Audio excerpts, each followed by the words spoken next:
Most people feel like there's a tax bomb strapped to their retirement savings, and if you've accumulated $2 million dollars or more in pre-tax accounts, that bomb can cost you hundreds of thousands of dollars over your retirement years. And the window to address it is smaller than anyone realizes. So in today's video, I'm going to give you the framework for managing and defusing that tax bomb. A clear, sequenced approach to maximizing your Roth conversion window that, done right, could save someone in your position six figures or more. I'm John Norberg, certified financial planner, and if you've ever worried about taxes or anything like that in retirement that could be a hidden surprise or a gotcha, you're going to want to listen in until the end, where we walk through a case study that shows you exactly what this looks like to implement. And with that, allow me to welcome you to this latest edition of the Financial Prof series. So here's the thing. The overwhelming majority of American retirement savings sit in pre-tax IRAs and 401ks. Every dollar in those accounts has never been touched by the IRS, but the IRS is patient. They'll wait till you're 73 or in some cases 75, and then they're going to require you to start withdrawing money on a schedule that they control, taxes ordinary income at whatever rate applies to you in that year.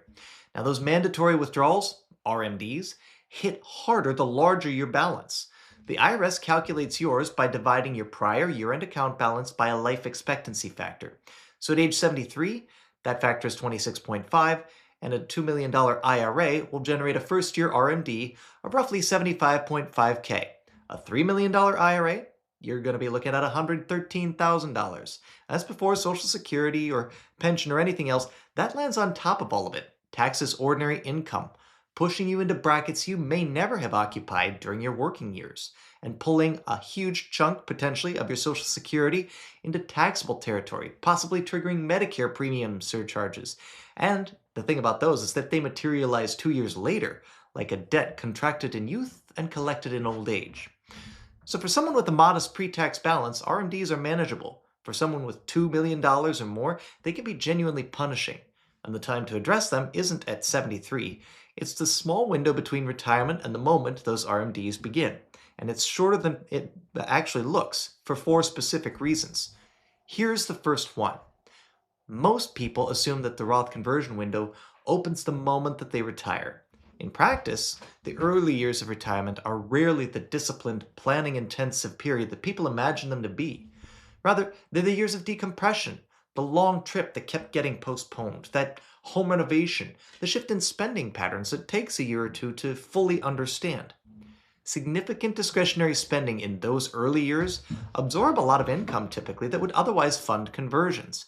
And by the time someone's genuinely sitting down and running projections, 12 to 24 months have evaporated like that. Now, for someone with a large pre-tax balance, those lost months are expensive, particularly because they come at the beginning of retirement. A $2 million IRA growing at a modest 6% per year, let's just assume, adds $120,000 to the balance in year one alone. $120,000 that will eventually be taxed as ordinary income at rates you no longer control. Every year of delay compounds the future RMD problem rather than reducing it. Now the antidote is straightforward. Model the conversion strategy before you retire so the year one doesn't pass by before the plan is even built. And build it with the second force already accounted for, because this second force shapes the entire conversion budget from the very moment that it begins. What is it? Well, number two is the income you can't control. Let's talk about it. You see, the moment Social Security begins, it adds a floor of income that cannot be reduced, deferred, or avoided. And for someone running a meaningful Roth conversion strategy, that floor directly competes with the conversion budget. When you do a Roth conversion, the converted amount is going to be added to your ordinary income for that year, right? It's like dumping money out of a pre-tax bucket into the Roth post-tax bucket, essentially. Every conversion dollar occupies bracket space, though, because again, it gets added to that ordinary income. The goal is to consider filling the lower brackets, typically 12 and 22%, maybe 24%, but without crossing into higher territory. Social Security income occupies the same brackets. And because of the provisional income calculation, a Roth conversion doesn't just get taxed directly. It can simultaneously pull more of your Social Security benefit into the taxable zone, amplifying the effective cost of each converted dollar beyond what the bracket alone would suggest. These are the hidden pitfalls they talk about. You see, a retiree who delays Social Security to 70, sometimes the right decision, has a relatively clean conversion window from retirement until benefits begin. The bracket space is open, the income floor is low. A retiree who claims at 62 or 63, however, immediately narrows that window from below. So for someone trying to convert 100K or more per year at favorable rates, that difference is meaningful. It can be the difference between converting at 22% and converting at, say, 24% or higher for the remainder of that window.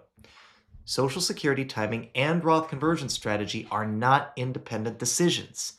They must be modeled together because the interaction between them shapes how much conversion is actually achievable at a rate worth paying. And above a certain income level, a third force imposes a ceiling that constrains the strategy from above. And this is one that, frankly, most people just never see coming because they don't think about it. So, what is that?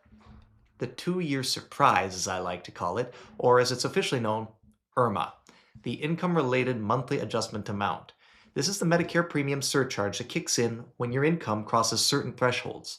In 2026, it applies to single filers above $109,000 of modified adjusted gross income and $218K for married filers. You cross those thresholds, and your standard Part B premium for Medicare jumps to $284, an increase of about $82, and it climbs as high as $689.90 at the highest. So for a married couple where both spouses on Medicare, guess what? You both get to pay those surcharges. That can cost you thousands of dollars per year, and this is just the first step on the staircase. Again, it goes up hundreds more from there. So for someone converting 100K or more annually from a large pre-tax account, IRMAA is one of the primary constraints on how aggressively you can convert in any year without creating a disproportionate cost. What makes it particularly difficult is a large conversion in 2024 creates elevated premiums in 2026 that feel entirely disconnected from the decision that caused them. This means that the optimal annual conversion amount for a high balance retiree isn't simply as much as I can before crossing the next income tax bracket. It's as much as I can before crossing the next IRMAA tier, balanced with everything else. And in many cases, those are two different numbers. That IRMAA ceiling is the binding constraint. A retiree who converts aggressively without projecting IRMAA impact 2 years forward can save meaningfully on income taxes today while generating a Medicare premium bill that partially offsets those savings. The right conversion strategy done well is a multi-year projection, which tracks all of these different moving pieces of the puzzle. And speaking of those different pieces of the puzzle, this brings us to the force that closes the window entirely, if you will. And for someone with $2 million or more in pre-tax savings, it arrives with considerably more force than most projections ever account for. So let's talk about this closing of the window. When RMDs begin, which is at 73 for most folks watching this video, or 75 for those born in 1960 or later, they impose a mandatory floor of ordinary income that cannot be reduced, deferred, or managed. And for a large pre-tax balance, that floor is substantial. A $2 million IRA at age 73 generates a first-year RMD of approximately 75.5K. A $2.5 million balance generates roughly 94,300. Those distributions, again, sit on top of Social Security, on top of any pension, on top of any other income. For most people in this position, the first RMD alone fills that 22% bracket, and in many cases crosses the 24% bracket before a single dollar has really had any chance to have a positive effect. Now, the window doesn't close with a door slamming, it fills up in silence from the bottom until 1 year there's no space left at a rate even worth paying. And for someone with a large pre-tax balance, the filling happens faster because the RMDs are larger. The retiree who waited, who assumed the window was wide and forgiving, discovers that the time to have acted was years earlier, when the brackets were still open and the IRMAA tiers hadn't yet been triggered. So, let's make all of this concrete, because the numbers in a real scenario tell the story more clearly, I believe, than any framework. And with that, here's a case study that I think could possibly help you see how these principles might be implemented in an actual practical way. So, meet James and Patricia. James is 64 and Patricia is 62. They've both just recently retired. James has a $2.4 million IRA and Patricia has $800K in hers, a combined pre-tax balance of $3.2 million, built over long careers in their fields. Now, they also hold $900K in a taxable brokerage account, and they have no pension. They plan to claim Social Security at 68. James will get approximately 42K, and Patricia will receive 26K, for a combined total of 68,000 a year. Now, their window on paper is 6 years before Social Security begins, 9 years before RMDs arrive at age 73. But let's look at what actually holds. Before Social Security, their living expenses are funded primarily from the brokerage account, generating modest taxable income. Their magi before any conversions is roughly 40,000. Their bracket space up to the 24% threshold for married filers is considerable, but their IRMAA ceiling of 218K is the binding constraint. After accounting for living expense income, their optimal annual conversion is approximately 170 to 175K per year. Meaningful, but well short of what their combined balance might warrant. At 68, Social Security begins. Their 68K in combined benefits, 85% of which is now taxable given their income, adds approximately 57.8K of ordinary income to their stack, reducing available conversion room, pushing their practical annual conversion budget, instead of being here, down to about 120K before hitting that first IRMAA tier. Now, by the time RMDs begin at 73, James' IRA, still growing despite ongoing conversions, carries a balance of approximately $2 million. His first RMD alone is, again, about $75,000. Combined with Patricia's RMD, Social Security, and any other income, the bracket space for meaningful conversions at this point is essentially gone. The 6+9 window they assumed they had was, in practice, 6 genuinely productive years followed by 3 years of diminishing returns, and then a hard stop. Total conversions across the window were just over $1 million, about 1.1. Meaningful, and worth hundreds of thousands in potential avoided future tax, but a more aggressive strategy in years 1 through 3, say 200K annually, and accepting that first IRMAA tier as a cost worth paying given the alternative, could have shifted significantly more into Roth at rates they'll never have available to them again. Again, the window is then closed. Caution, as you can see, has a price which compounds annually all the way up to your RMD stage in your early to mid-70s.